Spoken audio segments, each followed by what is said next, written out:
రైతులకు పగటిపూట 9 గంటల విద్యుత్తును సోలార్ ద్వారా అందించేందుకు ప్రభుత్వం ప్రధానమంత్రి కుసుమ్ పథకం ప్రవేశపెట్టిందని నెల్లూరు జిల్లా విద్యుత్ శాఖ ఎస్ఈ రాఘవేంద్ర తెలిపారు. నెల్లూరు జిల్లాలో 2 లక్షల వ్యవసాయ సర్వీసులు ఉన్నాయి. ప్రస్తుతం ప్రభుత్వం సోలార్ ద్వారా 102 మెగావాట్ల విద్యుత్ ఉత్పత్తి చేసేందుకు 459 ఎకరాల భూమి అవసరం ఉంటుందని, ఇప్పటికే 216 ఎకరాల ప్రభుత్వ, ప్రైవేటు భూములను గుర్తించడం జరిగిందన్నారు. మిగిలిన భూమిని సేకరించే పనిలో ప్రభుత్వం వడివడిగా అడుగులు వేస్తుందన్నారు. జిల్లాలో మెట్ట ప్రాంతాలైన వింజమూరు, వరికుంటపాడు తదితర మండలాల్లో పంటలు అధికంగా సాగులో ఉన్నచోట సోలార్ ఏర్పాటు చేయడం జరుగుతుందన్నారు. సబ్స్టేషన్కి 5 కిలోమీటర్ల దూరంలో సోలార్ ఏర్పాటు చేస్తామన్నారు. ప్రభుత్వ భూమి లేని ప్రాంతాల్లో ప్రైవేటు భూమిని లీజుకు తీసుకుని ఎకరాకు 30,000 లీజు చెల్లించడం జరుగుతుందన్నారు.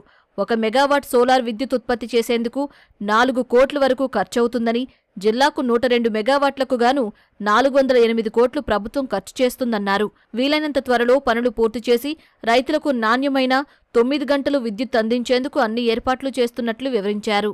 సోలారు ప్రొడక్షన్తో రైతులకి, అగ్రికల్చర్కి 9 గంటలు నిరంతర సప్లై ఇవ్వడానికి డే టైము పిఎం కుసుమ అనే ఒక స్కీమ్ మనకు ఇంట్రడ్యూస్ చేశారు.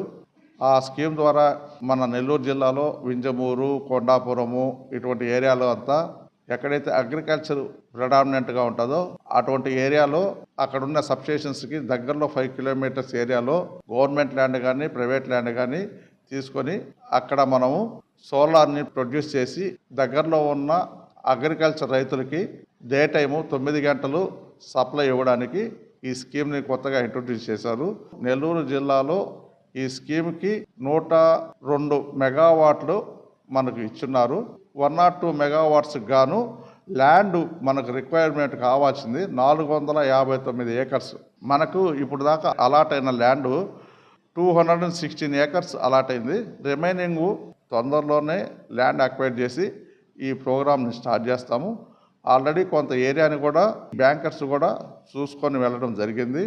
అవన్నీ అయిపోయిన తర్వాత ఈ ప్రోగ్రామ్ని స్టార్ట్ చేసి వీలైనంత త్వరగా సోలార్ ప్రొడక్షన్ని దగ్గరలో ఉన్న రైతులకందరికీ మేము అందించి వారికి రిలయబుల్ సప్లై డే టైం 9 గంటలకు ఇస్తామని తెలియజేస్తున్నాను. ఈ ప్రోగ్రాంలో మనకు అయ్యే బడ్జెట్ కూడా 1 మెగావాట్కి 4 కోట్లు ఖర్చు అవుతుంది. టోటల్ మనకు కావాల్సింది 408 క్రోర్స్ మనకు ఈ బడ్జెట్లో దీనికి బడ్జెట్ మనకు అలాకేట్ చేసి ఈ ప్రోగ్రామ్ని స్టార్ట్ చేస్తారు. దగ్గరలో ఉన్న రైతులు గవర్నమెంట్ ల్యాండ్ కానీ ప్రైవేట్ ల్యాండ్ కానీ ఏదైనా కూడా లీజుకు తీసుకుంటాము. లీజు పర్ యానము 30,000 లెక్కన per acre per annum pay చేయడం జరుగుతుంది. ఈ ప్రోగ్రామ్ను కూడా స్టార్ట్ చేసిన తర్వాత 6 మంత్స్లో కంప్లీట్ చేయడానికి ప్లాన్ చేస్తున్నాము.